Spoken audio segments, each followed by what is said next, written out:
Segunda discussão e votação, projeto de lei 232/2023, contido no processo 301/2023, de autoria da mesa diretora que fixa o subsídio dos vereadores da Câmara Municipal de Caxias do Sul para a legislatura 2025-2028 e dá outras providências. Vereadora Tatiane Frisso para a leitura do parecer. Peço a dispensa por já ter sido lido anteriormente. Obrigado. Feito a dispensa. Em discussão. Encerrada a discussão. Em votação.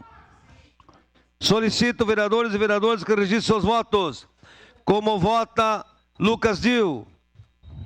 Rafael Bueno vota sim, presidente. Vereador Uez vota sim. Vereador Uez vota sim. Vereadora Estela Balardim vota sim. Obrigado, Estela. Vota sim. Camires vota sim. Vereador Bressan vota sim. Vereador Bressano vota sim. Vereador Meneguzzi vota sim. Alberto vota sim. Professor Zanquim, como vota? Voto sim. Encerrado o registro dos votos. Encerrada a votação. Projeto de lei número 232/2023 foi aprovado por unanimidade. Encerrada a ordem do dia, agradecendo a proteção de Deus, declaro